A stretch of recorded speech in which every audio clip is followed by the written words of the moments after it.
Israel और Hamas के बीच जारी जंग का यह 13वां दिन है। इस जंग की शुरुआत हमास के आतंकियों के द्वारा की गई, जिसके जवाबी कार्रवाई में इजराइल ने हमास पर जमकर हमला शुरू कर दिया है। हजारों लोगों की मौत के बीच इजराइल में अभी एक ऐसी सरकार बनी हुई है जिसमें कोई विपक्ष नहीं है।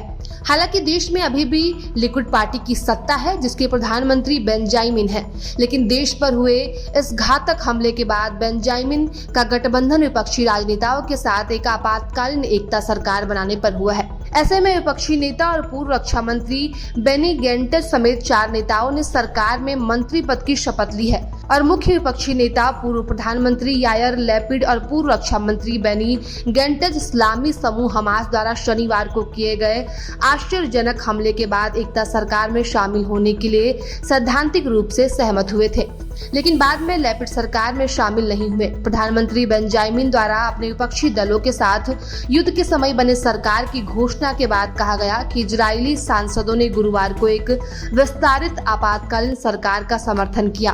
काले कपड़े पहने नेतन्याहू ने मतदान से पहले संसद में कहा कि हम जो एकता स्थापित कर रहे हैं वह बड़ी ताकत का संदेश भेजती है।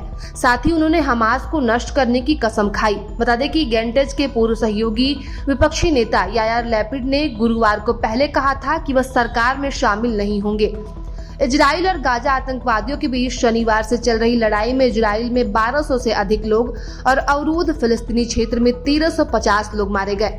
नेतन्याहू और गैंट्स ने एक संयुक्त बयान में घोषणा की कि वे लड़ाई के समय में सेना में शामिल होने के लिए सहमत हुए हैं और 3 सदस्यीय युद्ध कैबिनेट के साथ भी शामिल होंगे, जिसमें रक्षा मंत्री योव गैलेंट भी शामिल हैं। बता दें कि नेतन्याहू की अति दक्षिणपंथी और अति रूढ़िवादी यहूदी सहयोगी सरकार में बने हुए हैं और गैंट्स के साथ अपने समझौते के तहत प्रधानमंत्री ने कट्टरपंथी सरकार के विभाजनकारी न्यायिक सुधार को रोकने पर सहमति व्यक्त की है, जिसके कारण बड़े पैमाने पर सड़क पर विरोध प्रदर्शन शुरू हो गया था, जो देश के इतिहास में सबसे बड़ा था। बयान में कहा गया कि युद्ध के दौरान युद्ध के असंबंधित कोई भी बिल या सरकार प्रायोजित प्रस्ताव आगे नहीं बढ़ाया जाएगा। ऐसे में ये साफ तौर पर कहा जा सकता है कि इस वक्त इजराइल में युद्ध की स्थिति से निपटने के लिए एक ऐसी सरकार का गठन किया गया है जिसमें विपक्ष के नेता भी मंत्री होंगे। और अब देखना यह भी दिलचस्प होगा कि ये सरकार केवल युद्ध काल के लिए है या उसके बाद भी कुछ ऐसा हो सकता है तो अप्रत्याशित हो।